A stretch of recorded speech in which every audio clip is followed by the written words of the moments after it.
The views, thoughts, and opinions expressed on this podcast are those of the podcasters and any guests and do not reflect the views, thoughts, and opinions of any of the sponsorships or affiliates of thereof.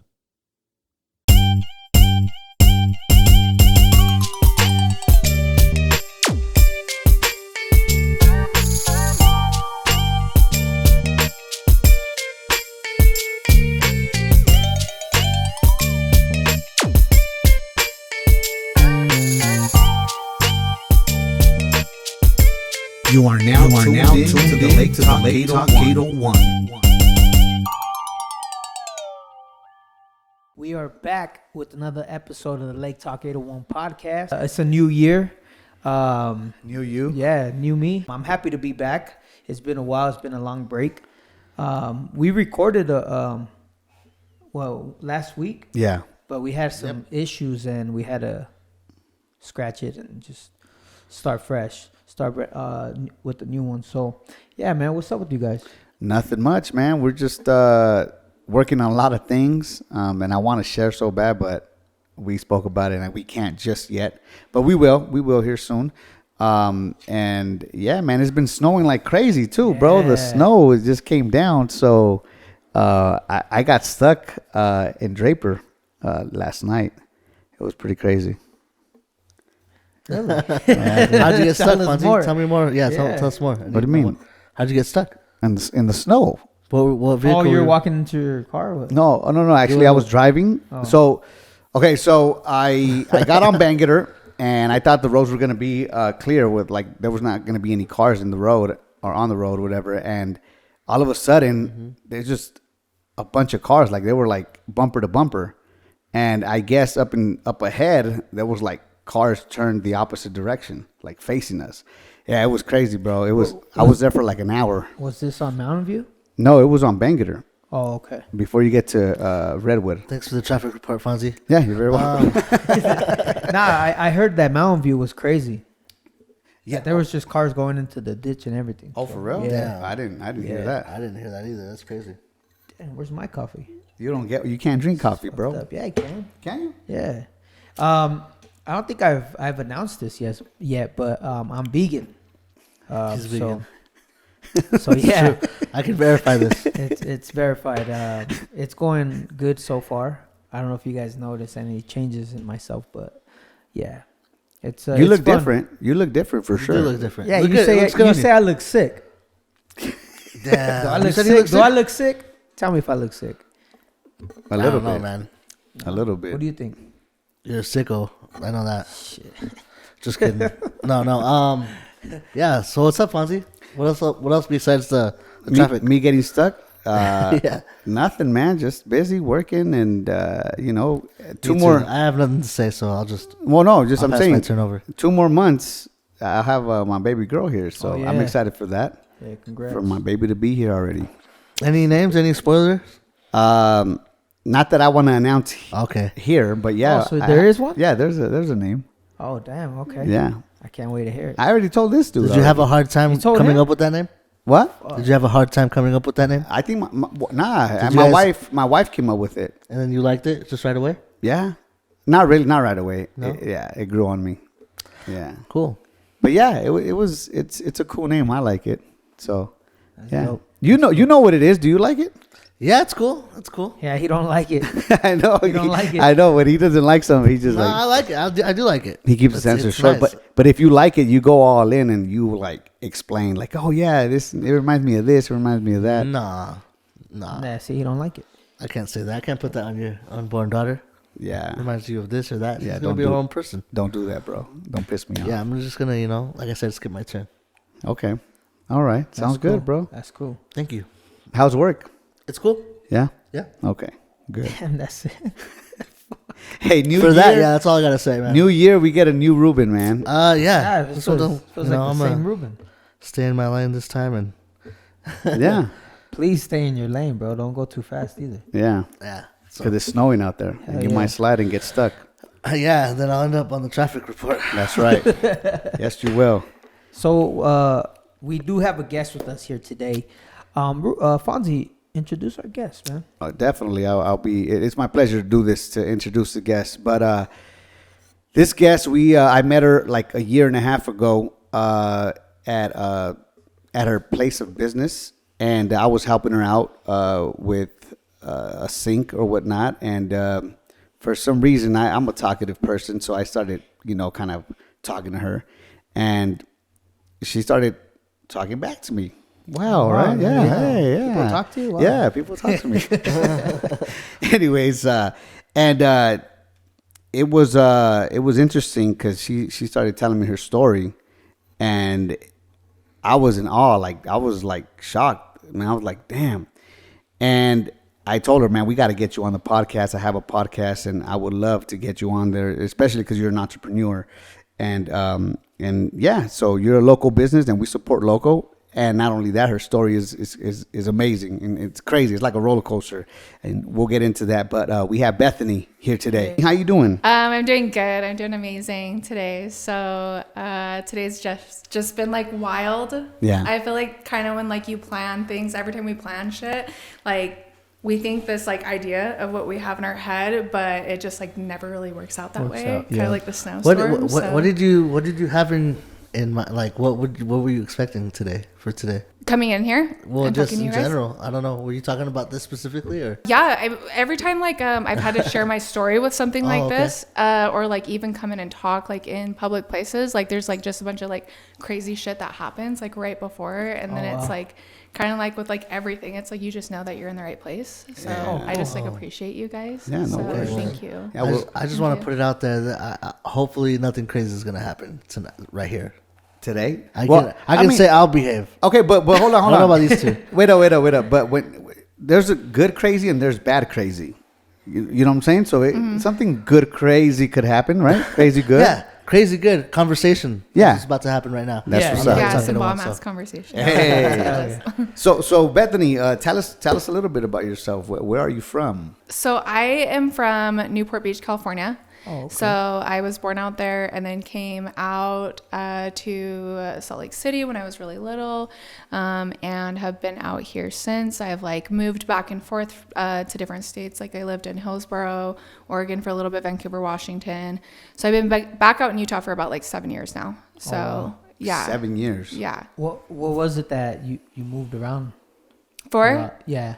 I moved out to Oregon, just because I was a drug addict. And so I moved out there and was like, well, I want to change my life. And, thought that like, if I could like move places that like I wasn't the problem, knowing that I was the problem, that shit would just follow me. And so like, I ended up going out there and like getting into more shit and like using drugs out there. And so, so that was kind of like its own roller coaster. So before, okay, so let's go back a little bit. So how was your childhood out in California?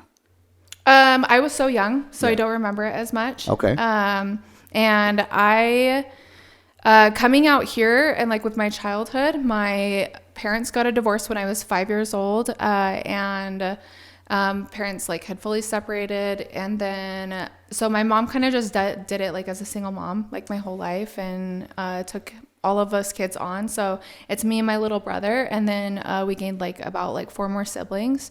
And so my other siblings are super diverse, like where my other siblings are adopted. And so my mom just kind of took on the role of this superhero person, and took all these kids on with an abusive father at the same time. So like while she was like being abused in the background, like she was just trying to be strong for everybody else. So like my mom is a superhero. That's awesome. So that's awesome. Yeah. Shout out to your mom for sure. I know, she's amazing. Nice. So you moved over here to Utah. How was it growing up here? What was I guess you said you didn't really have memories in California, but growing up here, was it just you, your mom, and your brother? Yeah. So it was me, my mom, and my brother were just out here for not that long, though. It was probably till I was only about like 7 years old. So yeah. So you went to school out here for a minute? Yeah. Okay. Yep. I went to junior high. I graduated high school out here. So wait up, but Well, I'm talking about like in elementary, right? Because at 7 years old, you're in elementary. Yeah. Then you moved to where after? So I've been out here since I was like a baby. So I was like really, really young. So little girl. Okay. So I've been out here. I went to elementary out here. I went to junior high. I went to high school, and then graduated from here, and then moved out to Oregon. So okay. Oh, okay. So after high school, you moved out to a different state. Yeah. To Oregon. Okay. Yeah. So then in school out here, how was that for you? School was hard. School was, I got bullied a lot in school, and the background of it was like I would like kick it with like the popular kids, and then I had like a lot of like really like drug addict geeky friends and everything. So it was like smoking weed and like going out on our breaks. And I remember like leaving seminary class and shit, and then going out and getting high, and then coming back to seminary like just stoned out of my mind. So it was just like it was a blast. It was good. Yeah. So you got into drugs out here then? Yes. Was it the people around you that influenced to get into drugs, or what made you get into drugs? Yeah.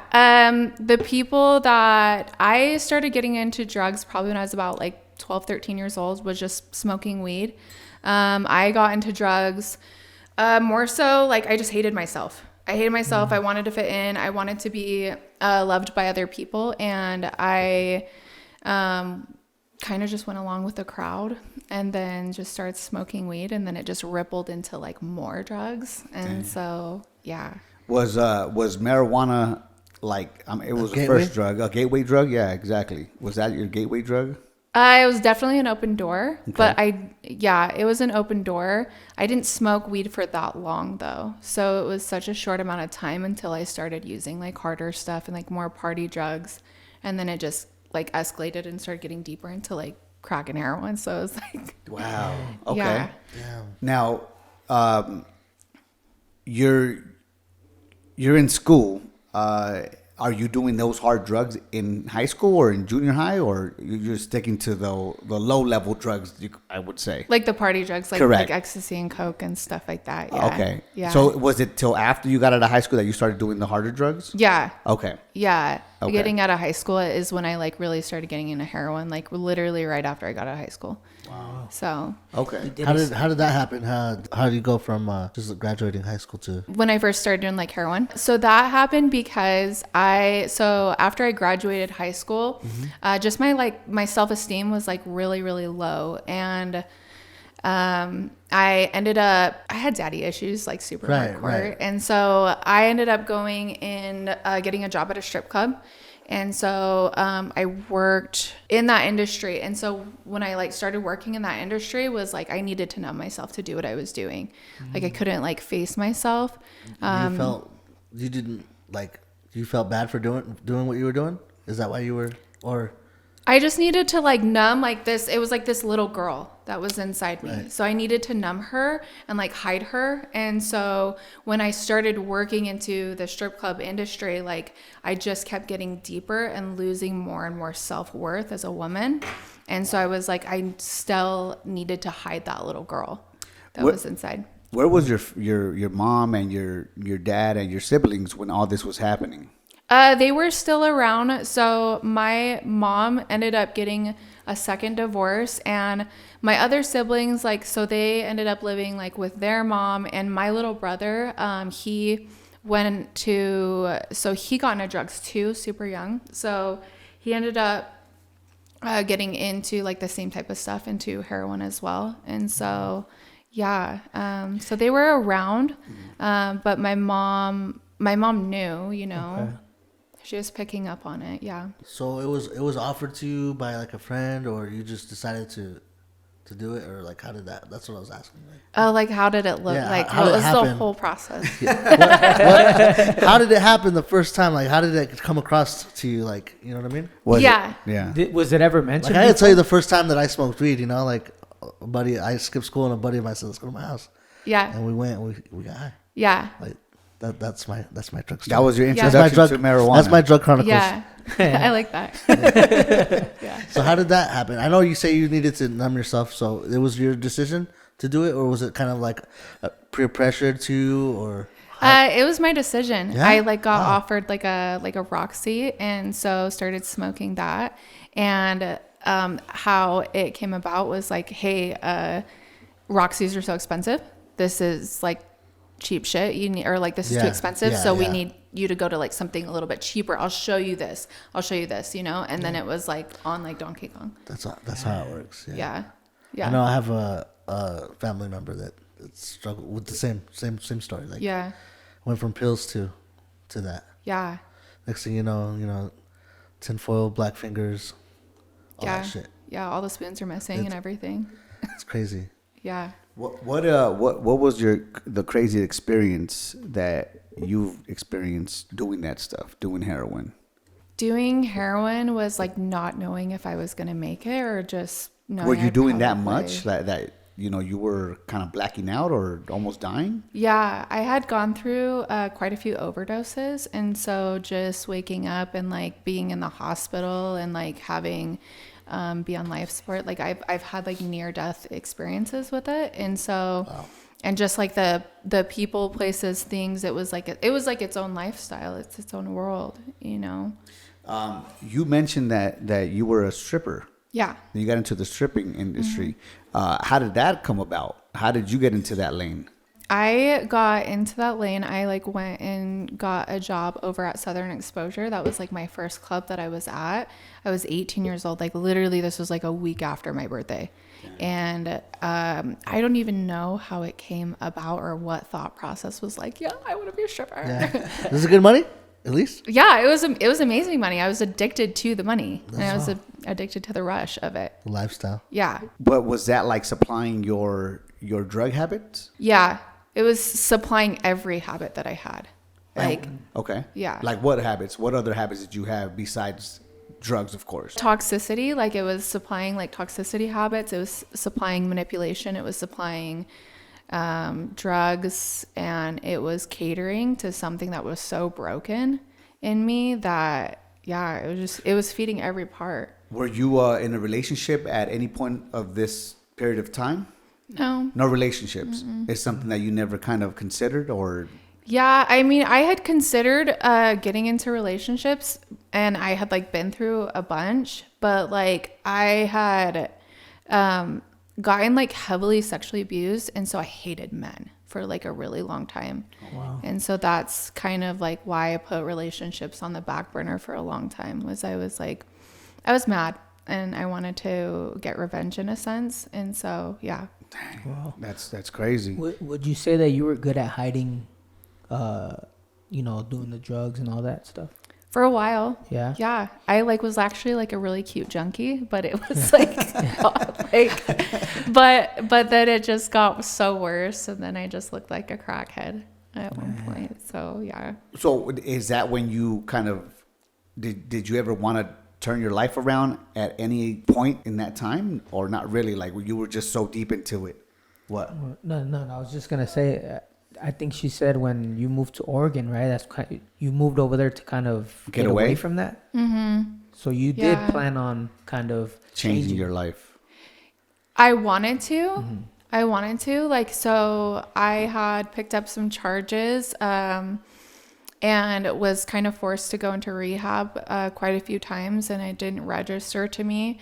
And I thought that like if I kind of ran away from my problems, that they wouldn't follow me.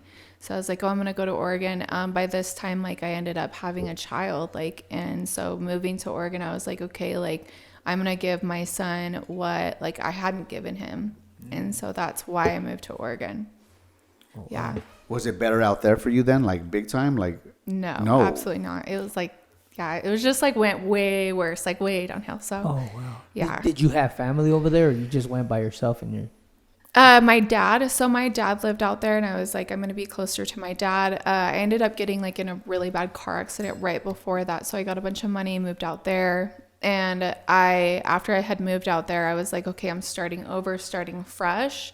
And then the drugs just found me. And like my dad, like was a really bad alcoholic at this time. And so going through with his addiction at this time, like I didn't feel seen and stuff. Like I had issues with his wife at the time. So when I had moved out there, just trying to make it in a different state, not knowing anybody, I ended up going right back into the club industry. So after that, yeah, like it just continued to get deep. Wow. Yeah. Is it kind of like, not hand in hand, but easier to find, you feel like it's easier to find drugs when you go into that type of industry? Yeah. So from there, how long were you there for until you moved back? So I was out there for about 5-6 years when I was out there, and I had done it. Like I had done sobriety, like through like going back into the club industry. I went, like I had like at least like a year and a half of sobriety, like, and I still went back to the club industry, and I was like, oh, I can make this happen. I can do this. And I couldn't. Like I was completely powerless. And then it just took a hold of me, and then I kept getting deeper and deeper and deeper.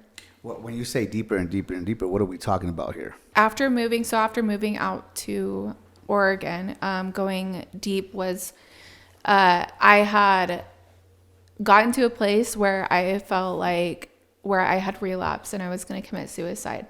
And I was like, okay, like if I don't get into a rehab now, like I'm not going to make it. So I ended up, at this point, like I had lost my house at the time. I hadn't gotten my son out there yet with me. I lost my house at the time. And so I was homeless in Portland. And it was just a month process, but it was, during that month process, I was like hitchhiking, just to get around. And I was like sleeping with people just so I could have a place to stay at night. And I ended up, hitchhiking over to Vancouver, Washington to a treatment center. Put myself in a treatment center and then an Oxford house. What's that Oxford house look like, or what's that? It was like a recovery program. It was a house like to like hold recovering addicts. Okay. And everything. And how did that work out for you there? Did they really help you out? It did for an extent, you know. And I still went back. Like I still went back to stripping, and I couldn't get away from it. Like I thought that this was like the only lifestyle for me. The only way that I could even make money was selling myself and selling my body. And so I went back again into the industry after I did the Oxford house and lived with somebody there that I ended up meeting, and some shit happened there. Was there anyone in that house that was telling you, hey man, you shouldn't be stripping, or like, you know, trying to give you some positive advice? You know? Yeah. There was. Yeah, absolutely. But you didn't listen. No, I was too prideful. What were you prideful about though? Like, was it the money? Was it the fact that, you know, you just thought people weren't you just didn't want doing it for your best interest? Or yeah, like I thought that like I had my shit. Like I thought that like this word that like, oh, I got this, like I'm never gonna fucking have this, and that's just life. Like it's like we're not going to have it together. It's an illusion. Was it free to go to the Oxford house? No, I had to pay monthly. Like I had to. Yeah. So you were still working and paying for that?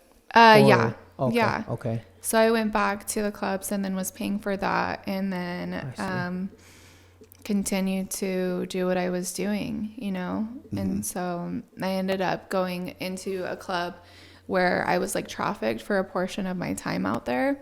So I didn't know that like it would ever get to that extent. Let's get deep into that traffic, because I think that's a topic that women go through a lot, even kids right now, right? A lot of kids are being trafficked and stuff like that. You said that you were unaware that they was going to go into that level. Yes. When you went into this, what was it? It was a club. It was a club, right? Yeah, it was a club. So then, you know, how they lure you into that, and how did they ended up trafficking you like that? You didn't notice, right, that you were being trafficked. Yeah. So this club was, it was a place where people would come in and they would pay and rape the women there. So it was pretty brutal. And there's only sceneries that I like faintly remember. And I remember being so high on dope that like my hands were like the size of like a baseball, you know, like I couldn't even like move my hands or anything like that. So it was really, really bad. And so like and at this point I even got like my son out there at this point too. So I had to have my son out there and know that I was walking into a work environment and getting paid to get raped at the same time. And it just like it broke every part of me, where I couldn't face my kid, and how like going and like trying to provide food for him, knowing that I had to go back to that. Where was your kid at that time? Were you leaving them with like, a caregiver or something, or? I had a friend out there at the time. And so this girl ended up moving out there for me. It was a girl that I was in a relationship with. Mm-hmm. And so she ended up moving out there for me. And then while I was dating her, she was taking care of him. And yeah, it was. So with that going on, was it like you were going home and then going back? Yeah. Okay. Yeah. And so were they kind of also supplying the drugs? They weren't supplying the drugs, but they would have people in there that would like purposely come in and like specifically sell the drugs there. Yeah. Wow. And so, and I remember them like talking to me, like I remember them telling me like, oh, you're an embarrassment to our environment because your hands are so big. But they knew that I was like getting the drugs from their location, from their place, in there with like, they had like pimps coming in and all of that kind of stuff.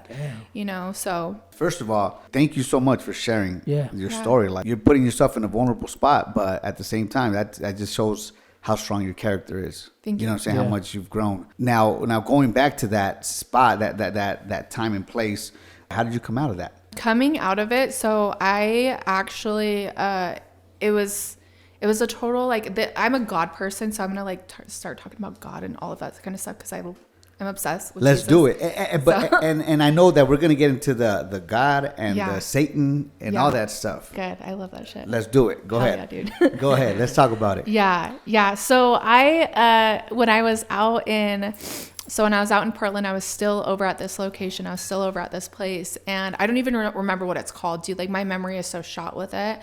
I don't know if it's, like, in a dark place somewhere or I've been healed from it, which I have been healed from, like, most of, like, all of that kind of stuff anyway. But so I ended up robbing a store. Damn. I robbed this store. And with a weapon?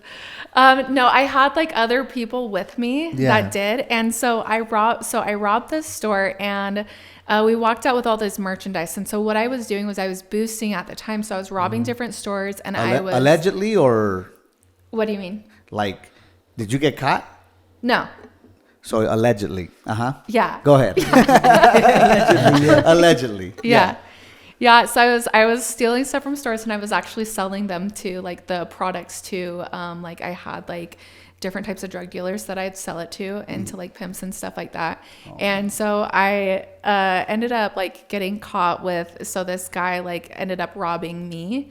And it was just like such a wild story. It was in this process where he ended up robbing me and like pulling out of a driveway, and I was like chasing this guy's car down with like a shank and everything. It was like, there's just this wild story. And like I'm running down this and he like pulls on this like Portland like road trying to like, and he's driving on oncoming like on the sidewalk, almost hitting all of these people. People are jumping out of the way and I'm like chasing this dude down with a fucking shank. And like Anyway, that was my breakthrough moment. I was supposed to pay off like all of these dealers, all of this rent, all of this stuff. And that money was actually going to go to getting my son out of that place, out of that specific area. And we were going to move to a different spot in Oregon. I ended up losing all that money. It was like, I don't know, probably $5,000-$6,000 worth of stuff. And so that was my go-to to come back to Salt Lake City. So that was like me not knowing it. I didn't know that was God working. That like on my benefit, but like me coming back to Utah, I was like, fuck dude, like all I know is what I knew how to do. And so I knew that if I went back to Salt Lake, that like I would be going right back to the same lifestyle. And I did. So what year is this? What year so are we talking this about? was, oh my gosh, this was probably when I was maybe like 25, 24. So 2 years ago? No, I'm joking. I'm messing with you. No, I'm 31. Dude, I wish. You don't look 31, but go ahead. Uh-huh. Yeah. Uh-huh. Yeah. And so so I moved back out to Salt Lake City and then like moved back in with somebody that I went to treatment with. And I thought it would be like a good plan to live with her. And I still got into more shit. Like it still didn't stop. And when I came back to Salt Lake, like I was still selling myself. I was paying our rent. I was paying for like our drug habit and everything. And I I ended up telling my friend, I was like, dude, I can't fucking do this anymore. I was like, I'm going to die. Like, and I was like 92 pounds at this point. Oh my gosh. I was so bad. And I just remember like not being able to look at myself in the mirror. And so my friend that I was living with at the time, I ended up leaving her house. And a month and a half later, like we had gangs after us and stuff and like trying to kill us and everything. And so it was like, I just couldn't do it. And so I moved out, and a month and a half after I moved out, she ended up getting shot and killed on my birthday. And I would have been in that car with them, you know? And so that was like where, like a week before she got shot, mind you, like right before my birthday, I was like about to like off myself. I was about to kill myself, and I woke up, and there was like, I fell asleep and I woke up, and there was like these like Christian chicks like standing over my head, and they were like, hey, you need to get in the car with us. And I was like, and this was like literally the night before I was about to kill myself. And I fell asleep on the couch, and they were like standing above my head. My mom had ended up calling them, and they were like, you need to get in the car. So like I ended up going into a Christian recovery home. And so that was like where God pulled me. That was the turning point. That was the turning point. And that wasn't here yet. This was out here. Oh, this was here. yeah.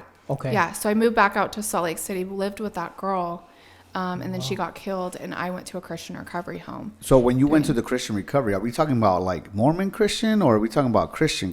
No, I have Yeah, because I remember you said you would skip seminary. Yeah. To smoke weed. Yeah. So you grew up Mormon, but you didn't practice Christianity. Yeah, no, I have my own beliefs on like Mormonism. I think it's a cult, so.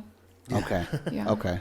Did Christians ever try to come up to you before while you were doing the drugs and all that previously? Yeah, we would have like Mormon missionaries, and they would come like, and I had hated God. I hated God because I was like, why, God, would you allow this much to happen to me?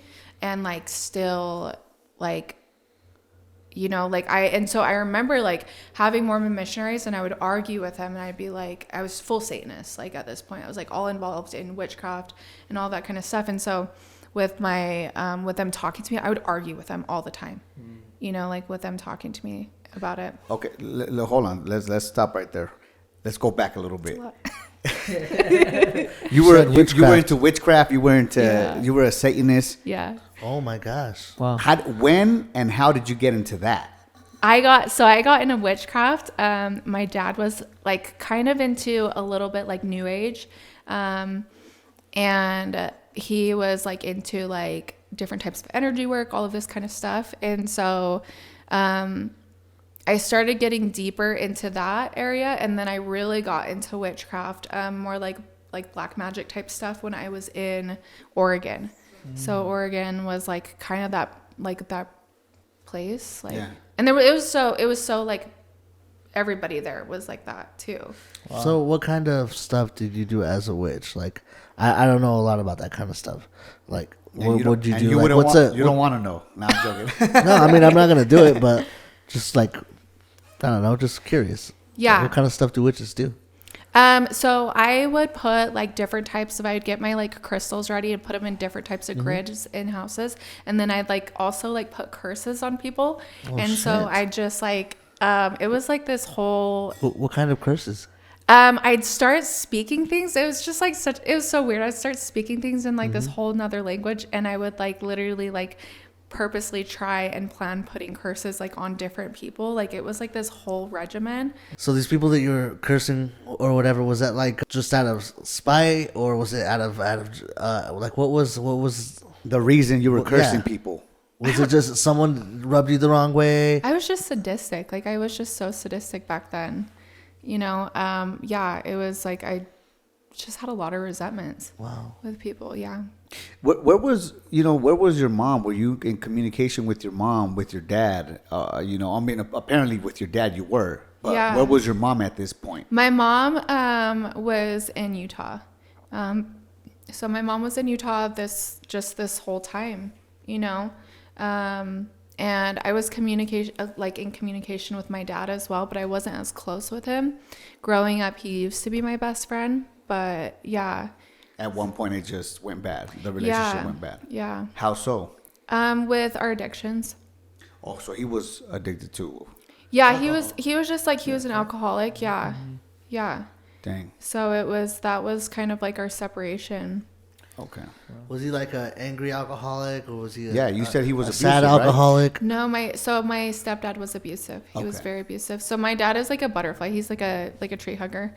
So he was more hippie and like would just take mushrooms in graveyards and stuff and just like mushrooms in graveyards. Yeah, did he get like caught like being like butt naked in a graveyard somewhere or something like that. Damn. Yeah. Dang. Imagine you go to fucking visit your loved one and there's just you turn around, there's a dick in your face. Like this stoned ass dude like taking his shit out. That's crazy. Wait. How did you find out he got caught doing this stuff? Like He told me. Told you? His wife told me. Yeah. Oh, that's funny. Yeah. Okay. So I have a question. Go ahead. With the witchcraft, when you were doing those things, did you ever encounter or did you ever try to put a curse on somebody and it like backfired? Didn't work? And it worked. No, and it didn't work. Oh, and it didn't work? Yeah. I could tell by my experience in life, like bad shit would happen all the time. Like it was back to back random stuff happening that was like really fucked up. And I knew that was probably because of what I was doing. It was like what I was reaping. You never scare yourself? Like doesn't ever scare you doing all that stuff?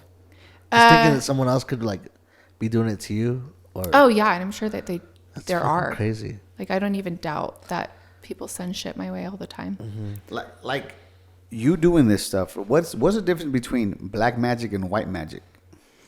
This is my thing is a witch All is magic, a witch. Like all it's magic all the matters. same thing. I'm just kidding. Ozzy, come on. Huh? Yeah.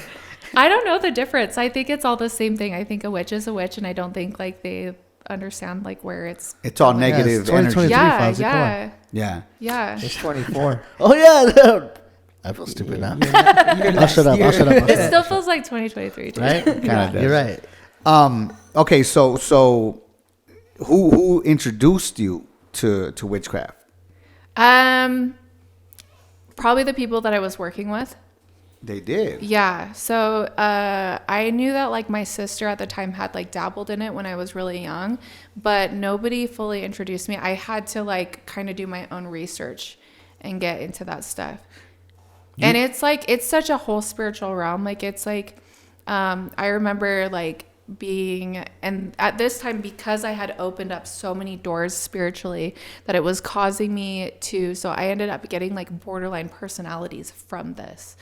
And so I would like, I was just so bad. Like I was so bad. I would see demons. I would see them in full force. I would like talk to them. Did you tell people? Were you telling anyone that this was happening to you? Yeah. And were they like calling you a schizophrenic or something? No. So the girl that I was dating, she was a Christian.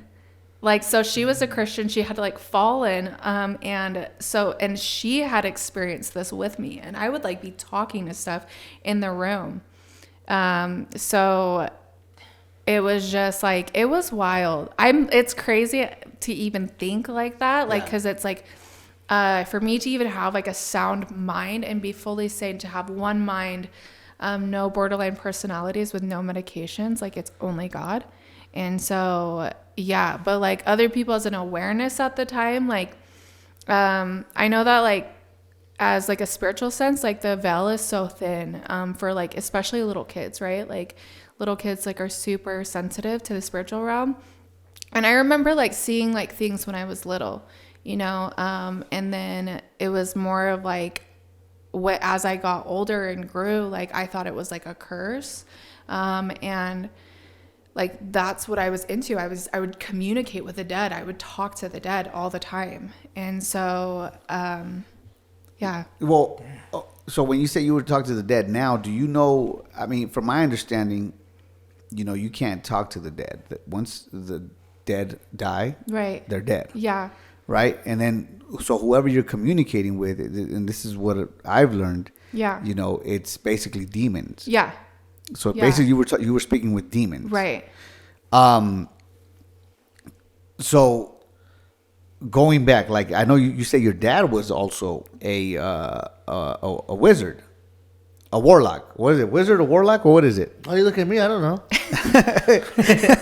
Yeah. You look like one now. Okay. Just playing. Nah. He was just like sensitive in that way, and so he What do you mean sensitive in that way? he was just sensitive spiritually. Okay. And like so he like would teach me how to astral project when I was little. And that astral project is like when you come out of your body, right? Mm-hmm. Okay. Come out of your body and like try and go in like spiritual realms and stuff like that. Wow. Yeah. So I wouldn't call him a wizard. I don't know. Okay. Yeah. Okay. I got Yeah. you. But Wait, what is that? Where you come out of your Astral project. Astral project, it's like where you go out of your body and you can go into like different realms. Like, so it's like, I don't know. I've heard like there was this dude that was preaching about his experience that he said that he would astral project and he would like float up in the air and there was like a church around the corner from his house. Yeah. And he would astral project and start cursing that Yeah. church Yeah. spiritually. Oh, I know who you're talking about. Are you talking about a preacher? I think so. What's his name? He was an ex-Satanist Yeah. as well. Oh yeah, I seen that one. Yeah. Yeah, he's amazing. Yeah. So Wow. And that's why I asked about you when you put curses on people, did they ever backfire? Not backfire, but not work, because he said a story about that he tried to put a curse on. I think there were just people walking by, and it didn't work, and he was mad, and he tried to like go. And he just got like hit with something. And Yeah. So that's why I asked. well, I kind of heard a similar story as well. But before I get into that story real quick, let me ask you this: when you said that you did curse people and it did work, how did it work, and what was the curse, if you don't mind me asking? I can even explain something that was just small, right? Like, so I remember even, when I first went into this like Christian recovery home. So I'm in this Christian recovery home, and this was like kind of still when I was still kind of doing that. And it was like this, I remember like speaking little word curses, like to this one girl that I didn't like this girl. So I would just like talk shit, but I'd like speak these little word curses, and it would be weird because it would like happen instantly. And I'd be watching like I'd even like talk like so crazy. It's so wild. It's like I would talk, like I would like speak curses with like the insects, and like they would start like attacking her and like biting her like in all of these other areas. And so it was like even just like simple stuff like that, like it was like I would speak it, and then because there's power in our tongue, right? Right. Like, and so speaking those things into an existence when we're constantly talking negatively, like that's like where like all these curses would come from. And so it was like even stuff like when I was growing up, like I would just say something against something, and like it would happen, and so like as a place of intentionality was I would watch it happen, and I thought it was fun. Like I literally thought it was funny. This is back to what his question is: was there ever a point that you tried to put a curse on a person, and it didn't work, or it never came to that point? You didn't never experience that. I didn't experience it until like it was just like where I'd purposely attacked them, but it as of not working. I mean, I guess you already said no, but the reason I asked is because like. Now I'm gonna get to my story. There was this Satanist. He was saying that he was putting curses on people, and they went and they spoke to this demon, and he said, "Hey, I want to place this curse on this certain person." Right. So then the demon would go, Yeah. and he would come back. Yeah. And when he came back, he told them, he's all, "Don't ever try to send us to attack this person." Yeah. And I guess the person that they were attacking was a Christian. And yeah, the demon was baffled, and he didn't want to mess or get near around that person. Yeah. So I'm assuming you never kind of experienced nothing like that. So I haven't had it like I haven't sent those type of. Okay, so it depends, right? Like, so it's like a Christian, right? a person that doesn't know their authority and their strength in God are going to be vulnerable and susceptible to those things. And so, of course, like when a witch is trying to like send those type of devices because in that type of direction, you know, somebody who knows their authority in God, it's not going to attack them as much, you know. Right. But they can try. Like I've had witches like place curses on me, and I've seen it like in the spiritual realm. Yeah. But I've had like weird experiences happen after being saved by Jesus. I've had like witches like being sent into my house, and I've seen them like right in front of my face, like a demon like right in front of my face. Wow. You know, so I've had it since I've been walking in my faith. Now I'm like walking with Christ. It's like a whole different perspective, you know. So, and I've had experiences like where people have like specifically sent things towards me. It's like you're joyful, but it's also a battle. Yes. It's a spiritual battle. Yeah. Do these demons look scary? I'm not afraid of them anymore. And that's something like me and my son like are really close to God, and I like show him how to like stand upright with that spiritual authority as well. So I'm not afraid of them. Can I sense them? Like, can I feel them? Yes, absolutely. With discernment, like I can hear them very clear and like moving like around me in different directions. So I'm aware of it. Man, do you believe that there's like music that's cursed, Absolutely. and we should stay away from certain music? Yes. Yeah. Yeah. Okay. Yeah, I've been like kind of on YouTube watching videos and things like that pop up for some reason. Like, hey, don't listen to this type of music because like they're placing curses on you, Right. without you even knowing. So. Right. Yeah, all that stuff is crazy to me. Like, it's intense, like, you know, and I don't like to get into that. That's why, like, me personally, I don't celebrate Halloween. Right. Personally. Yeah. Just because of, it's like a negative feeling. Right. Yeah. You know? Yeah. I was Cat in the Hat, and I felt great. Right. I'm just saying. I'm just saying. But that's what I said personally. Me. Yeah, you could do what you want. I'm just saying. I had a great time. Did you? Oh yeah, a couple of Jello shots. Tall hat with red and white stripes. Did you see Thing 1 and Thing 2? No, but no, I didn't. I don't know what's going with that. Anyway, okay. Man, yeah, that's it. That's intense. That's intense, definitely. So okay, so give us a little bit more of what's going on around this time when you know you're getting into all this Satanist. What made you turn away from it? What made you, you know what I'm saying, leave all that stuff? What was the tipping point? This was like when I went into this Christian recovery home, and I had no faith in God, you know, like I was like, my tipping point was like when I first got healed. And so when I first got healed from borderline personalities, and being like, I had so many demons, like I had legions of demons. And so when I had gotten them broken off of my mind, I was like in a church, I was doing a fast. I walk inside this church and like the speakers like start shaking. It was a Pentecostal church. And so the speakers start shaking like super crazy. And everybody's like speaking in tongues. You're like, what the fuck is happening? I don't understand this. And one of my leaders at the time, she was like, the time is now. Like, we need to pray over you right now. So she comes over to me and like starts like praying over me, and she's casting like demons after demons out of me at this time. And I buckled down and I'm like on the floor and I'm like convulsing. And anyway, she ended up like leaving my side.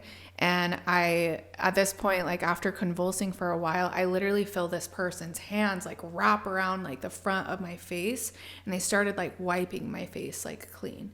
And like after they were wiping my face, every personality that I had ever had was like shed off. And I'm like on the floor crying, and like I'm bawling at this point because I had so many, I didn't even know what was what, you know, I didn't even know who I was. And I had gotten up, and I still felt this person standing right next to me. And I had gotten up, went and sat down, and like my pastor's like preaching, and he's like, there's one person in this room that Christ is standing right behind who just got healed fully, completely. And like I didn't register it to me, but I was so apparent to the dark side and talking to demons that I couldn't deny that. It is impossible for somebody to get healed from borderline personalities in one swipe. Wow. You know? And that's like what opened your eyes, and you're like, man, this is real. Jesus is real. Yeah. When things like that happen, you go out into the world, you see your people that know you. How was that like, having people seeing you again and you're like a totally different person? I had to fully cut off like all ties from that lifestyle and that world. And so when I would have somebody come up to me and be like, oh my gosh, you're a totally different person. It's almost like clothing. Like when somebody comes up to you and they're like trying to put on something that's too small for you, you know, like you no longer wear that type of person, you know, like that person's dead. Right. Like old us, after we've like transitioned to a new lifestyle, is fully dead. So like, even though like they're like, oh yeah, I don't recognize you, this is so crazy, you know, like it's I love the feeling of being like, no, like that person is dead, but I love walking in the newness of who I am now, you know? Yeah. That's what they say, right? Look forward and don't look back. Don't look back. You'll turn into a pillar of salt. So what about like your family? You know, your dad, your mom, you know, your brother, your sister. What's their, you know, take on it of your change? It has brought me a lot closer to my family than I've ever had. So even though like my mom is still LDS, she like we're closer than we've ever been. Like God is the reason why like we're even together in the first place. And so like even with my little brother, like my little brother found Jesus in a jail cell or in a prison, right? He was like in the federal prison for 7 years. And so like God found him down there. Wow. And so when I had gotten saved and transitioned out on this walk with God, he got saved during like the same year. And then it was just like this beautiful, like, it's like a tree of life. What's the fellowship like at this church that you were going to? Do you still continue to go to the same church, or is it a whole different church now where you got delivered? Yeah, where I got delivered. The church that I was going to, I had a lot of resentment towards them. I had so much church hurt over at this place. This is the Pentecostal church. This is the Pentecostal church, yeah. Can I assume why? Yeah. Is it because Pentecostal churches are a little bit strict and it seems judgmental? Yeah. Were they on your ass about tithing? No, they're always on your ass. Yeah, motherfucker, get off my ass. That's why I stopped going. Yeah. I'm just kidding. Horrible. I'm just kidding. No, I'm joking. I believe in God too. I grew up in the church. Mm-hmm. I know we're not talking about me, but like when you were talking about how it felt when they were praying over you, like that's for real. Like it's hard to explain to people that haven't had that experience. Right. Like for me, whenever I get into it, like I just feel like I get warm on the inside, and it's like a peace that just comes over you. Yeah. You know? Yeah. Like just like love. It's crazy. Yeah. It's crazy to try to explain it, but yeah, that's super dope that when you were saying that, I just kind of felt like, yeah, like she is not bullshitting. That's what it feels like. Thank you. And stuff. Yeah. So, Thank you. But yeah, I don't go to church anymore because they're judgmental as fuck. So back to that. Yeah. So back I to still that. pray and stuff though, you Yeah. know. Okay. So back to that. Yeah. So back to that. So was my assumption correct? Yes. Okay. Yeah. So that's your resentment towards that church. I've forgiven them, so I don't hold it anymore. Okay. With that church specifically, they were just sick, and there's a lot of church hurt. There's a lot of hurt in general, right? Like people, it's like hard because with churches, it's like not the God that's messed up. It's the people that represented him bad. Yeah. You know. Like those church leaders that are just sleeping with all the women and stuff. I mean, I haven't seen that yet. You haven't seen that? You go to the right church. There's a lot of drama. Yeah. Damn, I don't even know what church you're talking about. Oh, I know. We're not going to say no Stuff. names. We're not going to say no names. Oh my god, damn, dog. Yeah. All right, well, that turned left real quick. Everyone needs Jesus. No, well, Especially okay. sinners. Oh, we're all sinners. Yeah. Yeah, dude, no one's every day. perfect. Yeah. No one's Every day. perfect. Shit, I But would have done the same thing. okay, but let's. Wow. I'm just joking. We're gonna have a segment I'm a just good on boy. Ruben I'm a good boy. talking about church. I'm a good boy. No, yeah, you are. So you've forgiven them. What type of things were they doing though? Like specifically to you that you really held that resentment towards them? There was I think I was just, they were trying to box me. And so that's what it was. Like it was because God's not boxed. He's not like, we're supposed to be vibrant, like we're artists, like we create all that stuff. And so with my appearance, with my background, which I can have understanding, like I was fucked up when I came in there, you know? And so like they couldn't see me as the healed person. And so it was like when God started moving inside of me in this beautiful way, they continued to be like, oh yeah, well, Bethany's a witch. She's this, she's that. They couldn't let go of that. No. Yeah. And so, and I was treated like that. It was like and it hurt, dude. Like it was, when I first started going into the church and after I gotten healed, I started seeing like prophetic visions and like, having beautiful spiritual experiences with the Lord. And so, like I was told in this church that I wasn't allowed to prophesy anymore, that I wasn't allowed to speak life over certain things. And I'd start seeing things like in the future. And I was like, there's no fucking way, dude, that I could see this shit on my own. Like we're limited as humans, right. You know, but limitless with him. Right. And so, when I would get excited about that, I was like, oh my gosh, like I'm seeing all this shit. And they were like, you're not seeing that, you're a witch. Like, and I was like, no, like my brain doesn't work that way. Like, that sounds like Pentecostals. Yeah. Certain Pentecostals. There's some sick ones out there, but yeah. But it sounds like Pentecostals. Yeah. I mean, I at some point, I think that realm. I say that going to a Pentecostal church my whole life. I think. Oh, really? Yeah. So I think that realm, like, I think it scares people.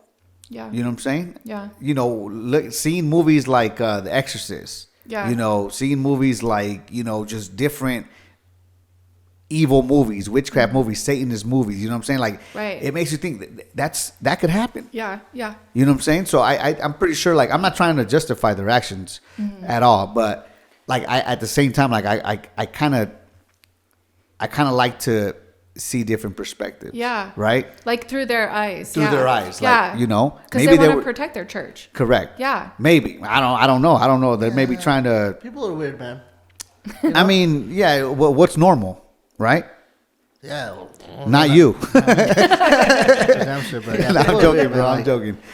But yeah, I look. I feel, you know, what you're saying, because we were all raised in the Pentecostal church, and you know, it was sort of kind of like that, you know. Yeah. Women couldn't wear pants. Right. They had to cover themselves. Yeah. Men had to cut their hair neatly. You know, you couldn't have long hair and stuff like that. But, you know, I was told it's for a reason, right? Is it right? Right.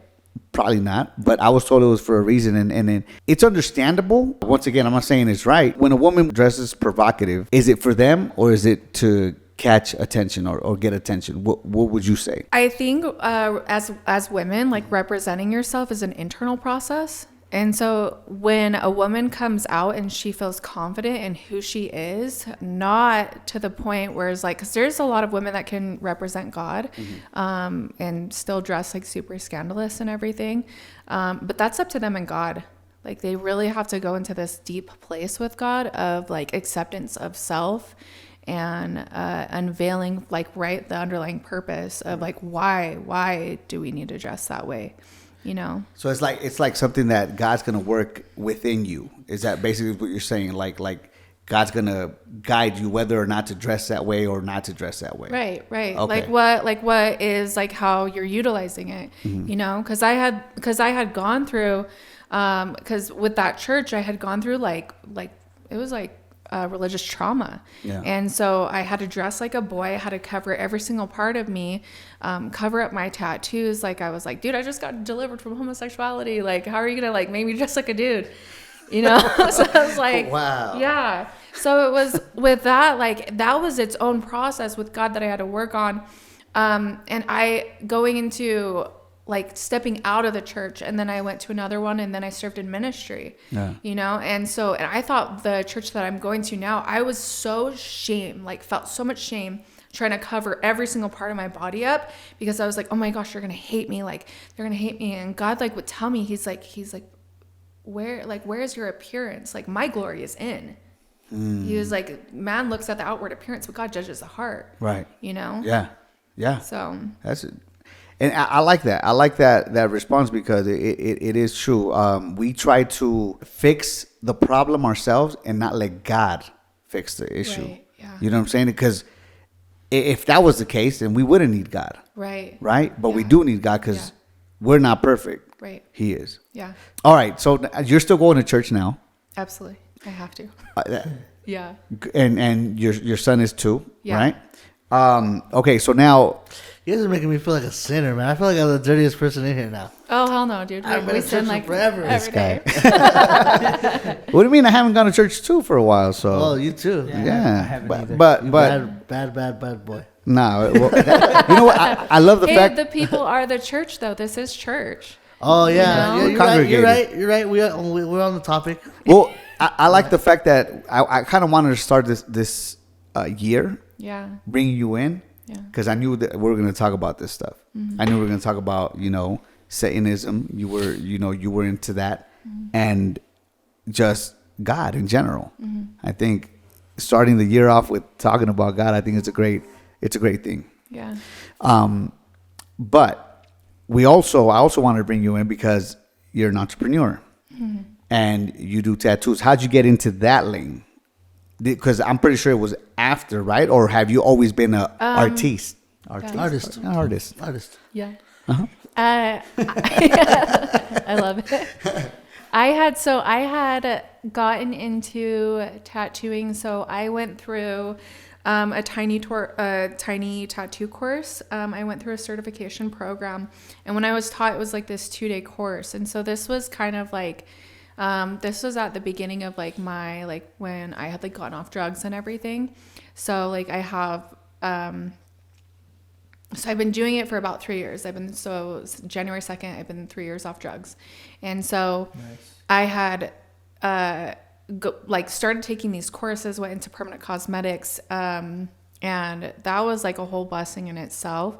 And so I had ended up doing like these tiny little like inch-sized tattoos, and I was like, dude, I can't, like, what am I gonna do with this shit? Like, this is too small, because my brain thinks like in so many different areas so fast. I feel like a lot of people who are goers and doers and stuff, dude, like it's like so hard to just chill. Yeah. And so with the tattoos, I stayed at this brow studio, and I was there, and I was there for a year, and then I got a job in a tattoo shop over on State Street, and I just kept practicing and practicing. And after I was there for a year is when like I fully started like my own business for Royalty Beauty, and that's been like such a cool process, because it's like the art industry in general is so prophetic in general, and so like, and with God, dude, holy shit, like I've been like mind blown, because like there was so many experiences that I didn't even know how to do. I didn't know how to tattoo, and I'm like praying like while like before every single appointment that I go into, I'm like praying and I'm like asking God, I'm like, hey, let me hear your voice, and I'll like pray for discernment. I'll pray for like angels to talk. And so like even when I'm tattooing, like I can hear like at the same time, hey, touch this, go here, do this, do that. With entrepreneurship, it's just been this sacrificial process. And the more that I've sacrificed like myself, the more that I've grown on the outside. So with business it's been such a gift, and like looking at like my past and my background, like I'm making more money now doing tattoos and like speaking like life into people than I was ever working as an escort, Oh, wow. So it's like, it's so cool. What would you say is your style of tattooing? So what I've been getting into is more like nature and like slightly realism, but what I'm doing better at is like my brushwork strokes, and so it's been beautiful, like more like floral work. So A lot of color or no, I don't Oh, like it's good just- color. Yeah. okay, but black and gray. Black and gray, yeah. Cool. Yeah. How many tattoos did you do on yourself? I don't know, probably maybe 25 or something. 25? I don't know. I get bored. How many tattoos do you have in general? I don't know my whole body. Yeah. Almost. Yikes. Okay. Wow. What was the worst parts? Like, where does it hurt the hurt? most, or for you? Because I know it's different for people. You know what I'm saying? So I don't know. Why you looking at me? Well, no, because you got your chest, right? You said that was painful. Yeah, it was painful. You started Did crying. you So was- cry? no, I didn't. I don't Yeah. remember. I you sit had like a rock. You had a binky there, huh? Yeah, Oh, me? No. Or what about the one on your leg? No, that one's cool too. That was Yeah. like a 3-hour tattoo. That So one. none of them hurt. Yeah, they hurt. They all. Which one hurt the most? Probably this one when it's getting up here a little bit. Ew, in your armpit, Yeah, yeah. that hurt. Yeah. But Shit I mean, sucks. I only have a couple. I have my Yeah. chest done. I have this microphone. I have one on my leg, and I think that's it. Yeah. You want more? Yeah, I do. I just, Yeah. it's expensive. It is expensive, yeah. But yeah, I do want to. I want to finish this. I want to do all this. So You just told the whole world that you're poor.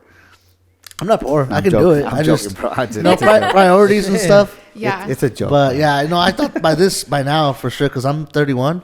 I just turned 31 in November, and I thought by now for sure I would already be done, like with all my tattoos and stuff. But I just haven't really It's like a gotten around to it. lifelong process. Yeah, it's just not like super important to me, but I do want to get it done. Yeah. At some point. At some point, I'll probably just be like, all right, fuck it, let's just do it. Yeah. You know.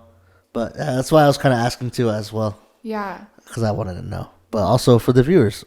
Yeah. Black and gray. Black and gray. Okay. What's the like most or weirdest tattoo that you've done? I reject like some weird shit. So like when people want to ask me like tattoo their dick, I'm like, no, bro. They I'm ask like- you? Yeah, I've had a couple people ask me, so I'm like, no, dude, I'm good, A but cock sleeve. yeah, Crazy. What about girls? No, thank you. That would hurt. girls, I'm fine. Like I don't care about that kind of stuff. But yeah, I mean, I had to like Have you had a girl like ask you to tattoo their private part? their vagina. Yeah. No. Okay. Okay. But that's girls do. Well, dog, why are you guys looking at me like? Why are you asking that Well, question? wow, I'm just curious. I was like, damn, I want to see one of those. I never see one of those. I want to see what that's like. Yeah. That'd be such a weird process. Too, Yeah, right? I wouldn't imagine. Yeah, I couldn't do it. I Yeah. couldn't do it. Anyway, but okay. So then, what's the weirdest for a girl? Like, what's the weirdest tattoo you've done? That I've done on somebody. I've done like really like goofy ones. Like I've done like a sriracha bottle and like a giant silly goose that was like it was so big, dude. The shit was so big, and it literally said silliest goose in the palm. And so shout out to my friend Betty. Yeah, Cool. yeah, he's dope. But yeah, and I've had like where I've had to tattoo like 8 different guys' like ass, like all in the same tiny room, dude. And that shit was so sweaty. It was like a sauna. I was like, this is terrible. So just stuff like that, but it that hasn't sounds been like terrible. too crazy. Yeah. That's cool. I've always thought it would be cool to get into that, but I suck at drawing, so I just stay in my lane. Yeah. Yeah. Yeah, I probably should not. There you have it, everyone. It You was could never like meant to drunk be. tattoo or something like that. You could drunk tattoo. Hey, you Yeah. could turn on your mic. Why would I have to be drunk to tattoo? I don't know. Maybe You might like be you better. feel confident in yourself. Oh, and you can be maybe. a good artist. Yeah. Maybe. I have faith in you. Yeah, I mean, I'm just gonna get blasted and start drawing. But But I heard it's bad to start now. drink and get tattoos. Yeah, you bleed a lot. Yeah. Yeah. Okay. No, she's saying to for Get him to drunk get and drunk do and tattoos. Oh hell no! Not get drunk and get Nah, don't do that. No, don't. Why do not? That. You don't want to be mean? my first. Hell no! Huh? You would So never you're touch me lost, with the I was tattoo. gonna be gun. a sick ass heart tattoo. Actually, you're a good artist. You draw pretty good. Yeah, you No, do. I don't know what you guys are talking about. I remember you went to buy. He bought like a pen and a pad Oh, and I was a drawing bored. pad. I was Yeah. bored. And he drew like he's all like, I'm gonna get into this, and he drew like one picture or one letter. He's like, I can't do this, and he gave up. There's a face. Yeah. It was the phase, like a 10-minute phase. Yeah. Were you a good artist? Growing up, yeah. Okay. Yeah. Okay. What kind of art would you make? So like anatomy. That's what I was like really good with. And so realism and like people and things like that. So that was when I was growing up. So can you draw us? Probably not right now. No, not right. She's like, yeah, sure. Yeah, all right. She's just pulling out her pad and stuff. I Well, know, right? I mean, okay, but you can though. Yeah. Like in general, like you're good at that. Yeah. I was watching Malcolm in the Middle, and the older brother, he was actually modeling for the people that were, drawing the. Oh, that's cool. Yeah. Yeah. He was getting paid a lot of money. I was Yeah. Like, man, I should probably do that. Yeah. Just all up in their butt naked. Bro. Yeah. Like, That would be I'm awkward. your though. piece. Yeah. Yeah. What if they draw your dick like really small? Would you be offended? Like if you saw it and then it was just like not like proportional? If that's what they see. I'd be that's like, what they damn, dog, see. you gotta be doing me like that. Damn. How about you do this shit no more? Did you ever take those type of classes? No, that's what I'm planning on getting into this year. After, For real? Yeah. So, because I just graduated ministry, and so I'm like, that's my goal. Yeah. Is to just go to art school. Nice. So, and then just get better at what I'm doing.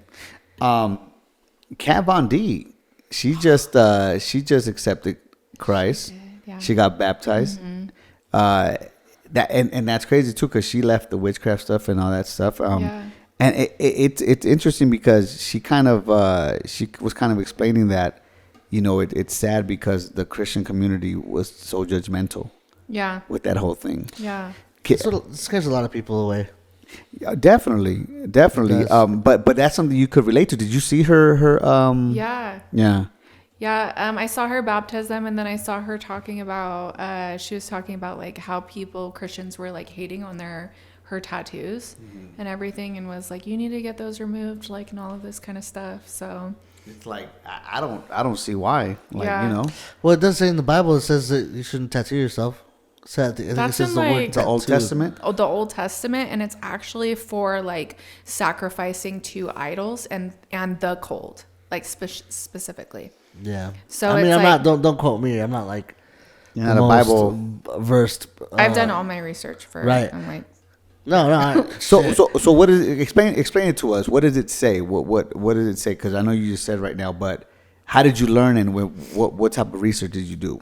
so I just wanted to know exactly like where it was talking about. I don't know the exact scripture for it, but it was pretty much talking about people who were doing engravings in their skin, and they were sacrificing to, like, it was like pretty much like swapping blood, right? Like, and so do I believe in the tattoo industry? That is like factual. Yes. Depending on like the artist that's doing it, right? So it's like if you have like somebody who's still practicing occultic, black magic and all of that kind of stuff, and then swapping the blood with the other person, yeah, absolutely. That's frowned upon. That's like not good. Yeah, Definitely not. yeah. So with tattooing, like God like spoke to me on very profound, like with tattooing, because I had somebody tell me like, hey, like you should give up your business, you should give up tattooing because you're Christian, and like I was like praying about it, and I was like, what? I was confused about like what God put me in, and I'm like laying there and I'm talking to God, and I'm like, hey, like what do you say about this? I want to hear what you say. And God actually told me, he was like Bethany, like, and he showed me a picture of a heart, and within the heart, that this heart was being opened up, and when the heart had opened up, that these bodies were fully tattooed from their head to their toe. And what God was telling me, and he said that with as many people that have their sins hidden within their hearts, he said if it was on their tattoo, if it was on their body would be covered according to what's in their heart. He was like, I'm not worried about you tattooing. He was like, what I'm worrying about is your heart towards it. But if people could reveal their heart, their whole bodies would be covered. So then that gave you a sort of comfort, like, you know what I'm saying? Like, okay, I'm gonna continue doing what I'm doing. Yeah. You're busy all the time. Every time I went into the building, I would see that you're constantly getting people in there. Was it hard at one point, or was that always easy? Like the clients coming in to get tattooed? No, that was its own process. Like I've had months like where I only had enough to pay my shop's rent. And then I've had months where I've been able to pay like quadruple, so it's been its own process and its own trust. I don't think getting into a business, nobody knows what the fuck they're doing. like in life. Yeah, So it's yeah, like, yeah. It didn't come with a yeah. manual, so yeah. Yeah. I mean, do you have mentors? Do you have people that are in the business side? Of course, like do you have people that kind of guide you, kind of are helping you out through the process? I do. So over in the church that I go to is a very entrepreneurial church. And so we have different mentors over there. Like we even have this program that we're doing. I can't remember what it's called, but it's like a 6-month program for entrepreneurship and like how to grow in the kingdom and get connected with multiple entrepreneurs worldwide. And so we're connected with San Diego as well. And so we have like people that fly all over the place to come to the church and speak. And then we're also doing a seminar for my friend Lacey tomorrow. So she's going to be speaking at the seminar. And her story is wild too. Like she was like trafficked and everything and came out of that and then started a business. And now she's, she does like life coaching and all of that stuff. And so there's people in my circle now. I didn't have people in my circle now, but like, we always want to find people that like are always above us all the time because we don't have the answers. You Definitely, know? yes. And that's kind of what I was gonna ask. Like, have you ever, spoken to younger kids about, drugs or even homelessness to, people going out and telling your story and trying to help them out? Yeah. Have you done that before? Or? Yeah, I've gone to multiple treatment centers and then did my story over there. And I've done my testimony within my church. So what we just started doing, so we're going to be doing this program called Sapria. So this is like where we're trying to find other people who have been heavily sexually abused and who have either been trafficked. And so we're going back into the prisons to help the women inside there to like start pushing off their healing journey. Gotcha. So by the time that they get out, that they're like actually like whole and healed, where they're not going back out to drugs because they dealt with the root of the issue. Okay. Yeah. So I guess we didn't ask this. Did you ever get arrested or anything while on drugs? Yeah. How many times were you in and out?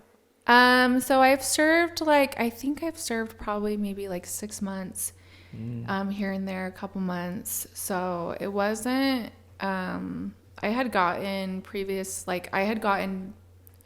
picked up on so I was working for a pimp. Like this was when I was 19 and I was working for a pimp and it was a sting operation. So I never got charged with those actual charges.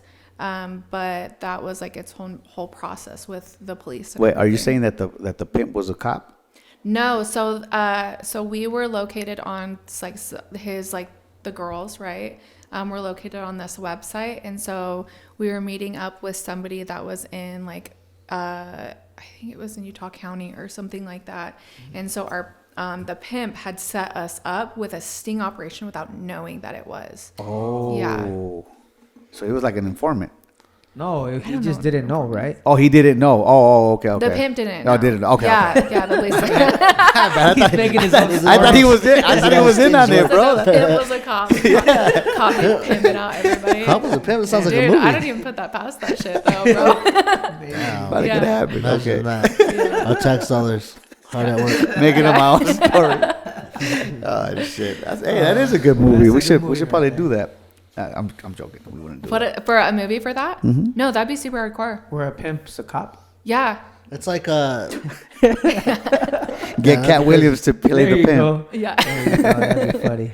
Man, that's intense. And so, did you meet he's this? like, put your hands up, bitch.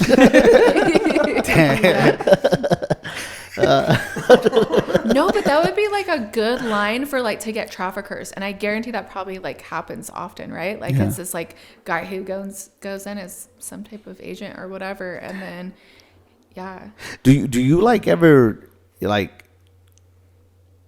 do you pick up on people that are being trafficked or the person that's doing the trafficking, or not really? It's not that deep. Do I make sense? I pick up on escorts. Okay. Yeah. Okay. Yeah, So you notice okay. Yeah, I can feel them. Huh. Yeah, it's like this.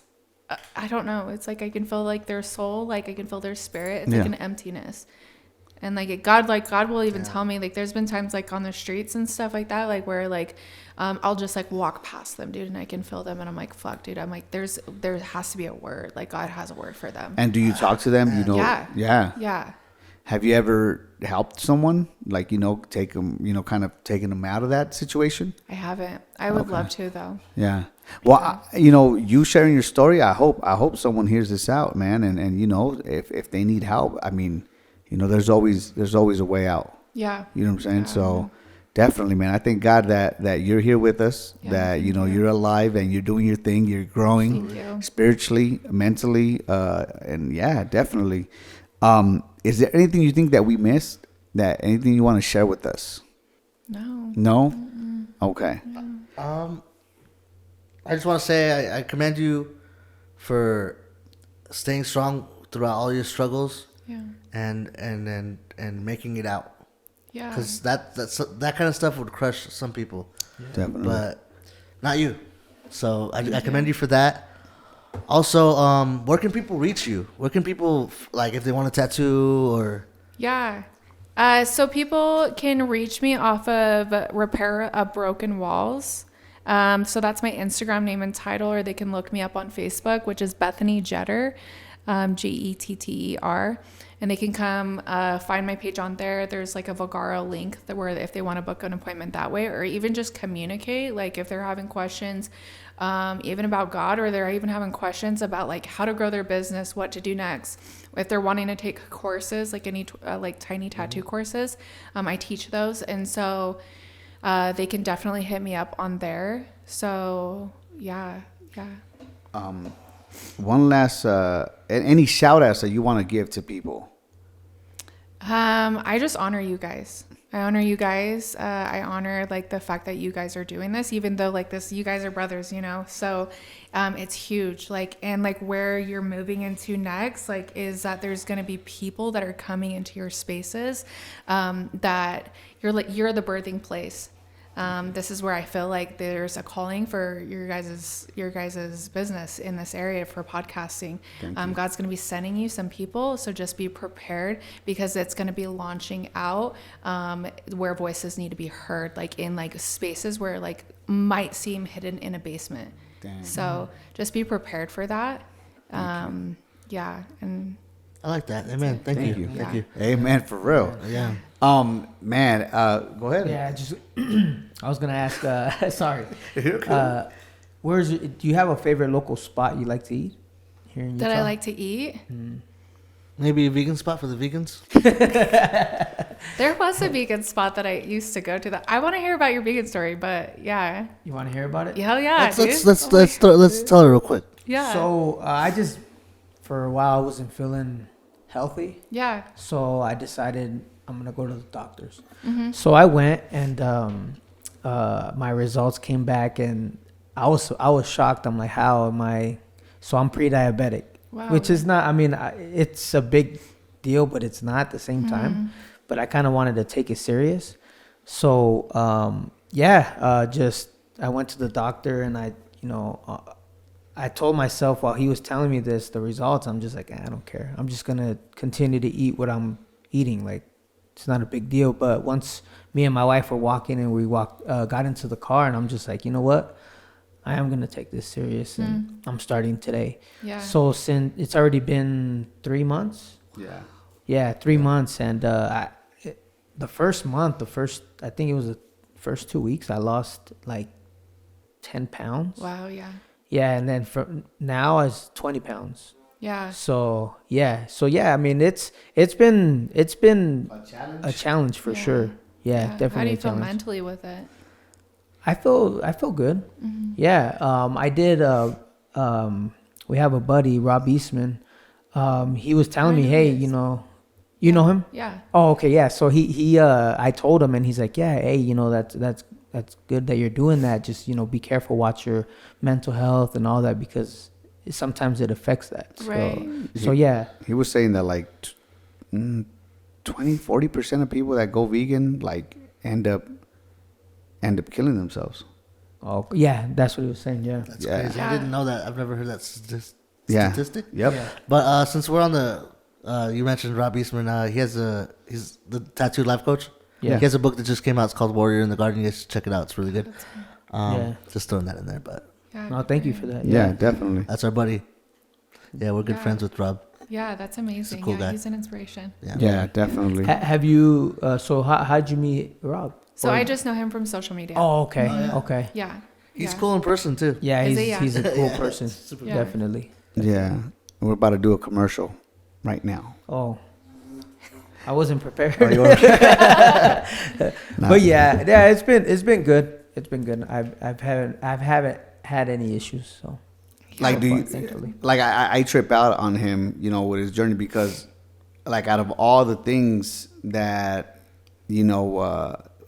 I challenged him on, whether it's reading, working out, just all sorts of other things, like, he took this very seriously. Yeah. You know what I'm saying? He disciplined himself not to eat anything but vegetables or whatever. Yeah. And I commend him because, Thank bro, like that's some hard stuff, bro. Like I wouldn't be able to do it. Hell no. I can't do it. yeah. Yeah. No, it's hard, but I try to fast for a whole day, and I by the end of the night, I'm eating, bro. I'm eating. So, do you Yeah. fast? Do you? I can't last very long. No? Dude. Hell no. No? No? I try, but like me without food, dude. Like I'm such a bitch. Like I don't know where it comes from. But yeah, no, that's huge. My brother did like a vegan bodybuilding competition, dude, and it was hardcore. But his mental state and like his spirituality, like just grew so much closer, just by taking those things out. And it's a blessing. Like it's a blessing in disguise that you're doing that. yeah, no, Yeah. definitely, I feel it. The good thing, about it, like you going vegan, is that if you're hungry, you can just go outside, eat some grass or some leaves. Graze. You can graze. He's like digging in the snow and shit. I've heard it all before already, so I'm used to it. Yeah. Yeah, Yeah. people be At- clowning on At you. work, Yeah. they just they're going in on me, man, big time. But Crazy. it is what it is. I don't mind. Yeah. What is something that you're disciplined on, that you're proud of yourself, that you're like, man, I'm doing good. Discipline and routine, I've kept a really good routine. I need to be more disciplined in a lot of areas. Okay. But with being proud of myself is been this healing walk. Okay. Yeah. Awesome. Yeah, because that shit's been hardcore. So Hey, you seem pretty fit. Do you go to the gym? yeah, I've been slacking so bad. Oh, I do. Yeah. I need something more. I need something a little bit more harder. Because I just get bored at the gym. So I'm like, What? Rob's, he just opened the gym. that's what I was looking at. Yeah. Yeah, I go every morning, but we could talk about that here in a I'm bit. just saying, throwing that out there, but yeah. So when you say it's not challenging you anymore, is it the workout? Is it the environment? What is it? Yeah, I think I feel like where God's placing me is like into like higher area, and so like even in the workout, like we can become accustomed to complacency, and so like when we're used to the sameness, which is nice, but we got to grow in multiple areas. Yeah. And so I think I need something a little bit more harder on me, like in the gym wise, mentally. Man. Yeah. Okay. All right. Well, She didn't answer my question because you interrupted. Oh, really? I'm sorry. I didn't mean to. About local spots to eat at. Oh, local your spots to favorite eat spot, at. Dude, yeah. I'm a taco person. I love taco Taco? trucks, bro. Oh, Yeah. okay. Just anyone Yeah, you find. the ones or? in Midvale. Yeah, or the one, oh my gosh, what is it? It's like, I think it's on 78th, like right before you hit Redwood. yeah, Gordo's Tacos. Oh, no, not Gordo's but Tacos. it's the actual indoor place. Yeah. Oh, yeah, okay. I haven't The been there. shit's spicy, but I've it's never so been there. good. Is it? Yeah, we installed cameras there. Did you? Oh, Yeah. You can see it or what? Yeah, hold on. Tacos. Oh, Tacos Lopez. Yes. Yes. Yes. Yeah, it's Okay. delicious. Yeah. It's bomb. Oh, Did you ever go? I think I went with you guys. The guy, I've never been there. The dude, he was cool. Mr. Lopez, he was cool, and he paid us with tacos, and I accepted it Yeah. All the way with up. open arms. I Yeah. was like, Sounds hell yeah, good. these tacos were bomb. Yeah. Yeah, That is one thing though. I do miss still tacos. miss tacos. Yeah. Yeah. You get quesadillas there. Their quesadillas are bomb. Right? No, that's vegan. Yeah, Damn. no. Trust me. and this diet. Yeah, I know it's sad, but so this diet is specific for me, right? Yeah. So, I can't have sugar, of course, oils, like any like cooking oils. What else? Meat. Yeah, of course. Yeah, any animal. No animal products, no eggs, no nothing, no cheese. Yeah, so it is rough. Can you have air? No, it has to be purified. Yeah, right? Vegan air. Yeah. Man. But- Have you found good restaurants though? No, my wife, thankfully, if it wasn't for my wife, I probably would have just started Gave eating up. whatever. Yeah, but Yeah. she joined me in my my diet change, that's and cool. she's been on like Pinterest, Instagram, all that stuff, looking at different recipes, and she's been making them, and they're good. Yeah. I mean, they're not, meat and all that, like the stuff that we eat every day, but Yeah. it's good food. Like, it's not bad. Do you eat a lot? Like, do you eat Mediterranean food and stuff like that? Like falafels and Mediterranean is so good with the vegan industry. Oh, okay. Huh, yeah, I didn't know that. I didn't Yeah. know that. So yeah, I'm gonna have to check that Check out that then out. Yeah. for sure. But another thing, it's not forever. Right. It's for 6 months to a year. Okay. So once I reach that, then I'll be able to be like, okay, just watch what I'm eating, portions and all that. So Right. Yeah. yeah. One thing I did notice that you're a little bit more cranky once in a while. It's because I'm more hungry, I feel like. I know. So I used to eat a lot. Did you? I would just, You just put it away for sure. yeah. They would call me the disposal. Down. Yeah. Yeah. Food disposal. Yeah. Whatever Yeah, you I didn't love want, you eating. could give it to this guy. Yeah, dog. Yeah, I love you were eating. bad. Yeah. But What about you? So you never done anything like that? You never, try to diet Try to change? be vegan. Well, not vegan, but just a diet change. Yeah, I mean it's a shift. Like it's like a whole lifestyle shift. And so it's more so like when I was like really getting into the gym, I was trying to start getting into competing, but I ate like I totally took out like all carbs, and so I just got used to that. Even now, even when I meal prep is like not, I eat tons and tons of protein. Even when I'm not going to the gym. So it ends up being like once you get used to that shit, dude, like it's literally like just who you are, Right now, I want to get shredded, so I have to eat like a 1,500 calorie based diet. Do you? Yeah. Yeah, like 50% protein, 20% fats, and then 30%. What's the other one? Carbs? No. Is What it do you have carbs? to eat for your proteins though? Like how much are you at I don't know. per grams? I don't know. Oh, he did. Oh man, I totally forgot. I forgot. I can't answer Yeah. that. Okay. Do you drink soda? I don't. I stopped drinking soda. Good for you. Yeah, no soda, and I try not to drink sugar at all. Yeah. But it sucks, man. It does. It sucks. dude. It does. But it's worth it. Yeah. It is. You know what I'm saying? So, yeah. How's your son now? How's he doing? He's so good. Yeah. Yeah. How old is he? Yeah. He's 9. 9 years old. Yeah, dude. And Okay. he's like just the most beautiful little boy ever. That's dope. So That's dope. yeah, he's a gift. And I just got engaged, Oh, wow. Congratulations. dude. So I'm like tripping out about that. But this guy that I'm with is like absolutely amazing for me. How'd you meet him? So I met him through my aunt. So my aunt lives in Bend, Oregon, and she's like really prophetic. She hit me up and she was like, "Hey, are you single?" I was like, "Yeah, dude, I'm not looking. I'm fine." And like I was single for like a couple years, and so I was like, I was set, dude. I like really just focused a lot. And so yeah, we were doing like video chats, and then like I ended up flying out to Oregon. He flew me out to Oregon, and then we just go back and forth for a while. And so yeah, we just barely got engaged, and he's planning on moving out here. So I'm like, what the fuck? That's Oh, wow. awesome, Nice. man. Congratulations. Yeah. Congratulations. Now I know this isn't a good question to ask. Well, you did tell me your age. Yeah, 31. 31. Yeah. Man, hey. I know. I Sleeping, almost bro. forgot, bro. Gee, golly, man. I'll give you a pass. 31. You're young. Like,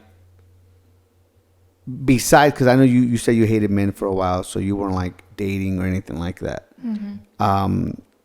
Like, there was ever no one in your life that you were like, man, I want to settle down. I want to, kind of get into a relationship. Yeah, there was. Yeah, I went through quite a few relationships. And Oh, you did? Yeah, like when my son was about, I think he was like 2 at the time. So I got into a relationship with this guy and was with him, and I lived with him, and my son called him dad and stuff. And so my son, yeah, so. What about your son's dad? I don't know where he's at. So I know who he is. Okay. Yeah. She's not like, I know who he is. I know Yeah. who he is. But yeah, so he's out here. Oh, he's out here too. Yeah. There's just like no communication, and I'm okay with it. Okay. Okay. Yeah. Man, so you guys just decided, okay, it is what it is. We don't have to talk or nothing. Yeah. Does he talk? Does your son talk to him? No. Oh, okay, so no communication at all. Yeah, that's how it's been since he was like little. He only saw him for like maybe 5 days out of his life, and so we just kind of kept it at that. Gotcha. So. Gotcha. It is what it is. Yeah. Man, so you've been a single mother for a long time. Yeah. Dang. Yeah. That's hard. What advice would you give single mothers? For single mothers, press in, like take care of yourself, like taking care of your needs before you can be able to pour into your children, because those babies like are worth a present mommy, and don't hesitate like to like worrying all the time, like if the kids are okay and everything. Press in. Like mothers have to take, like mothers and single dads, parents, humans need to at least take like an hour for themselves every single day and not pour from an empty cup. Yeah. Got you. Okay. Nice. And just, this is the last question I'm going to ask you. If you could talk to yourself back when you were younger, what would you tell yourself? I would tell that little girl just that I love her, that I'm like so in love with her, Yeah. Because even if I went back and told her like, hey, like, this is who you're going to become, like you're gonna make it, I wouldn't have listened to her. Yeah. But I think like being adored with her, because she's so beautiful, like she's so worthy. Yeah. Okay. Yeah. Love that. Yeah. Nice. Awesome. Well, once again, I would like to thank you for coming through. I mean, we all would like to thank you for coming through. Definitely won't be the last time. And much success to you and whatever you do. And God bless your heart. Thank you. Appreciate Thank you. you. You guys are amazing. Thanks a lot. All right. Well, you want to sign us off? Yeah. If you have not subscribed to our YouTube channel, go ahead and do that now. You can find us on Instagram on the Lake Talk 801 and on Facebook. Yeah. Have a good one. Peace. Peace.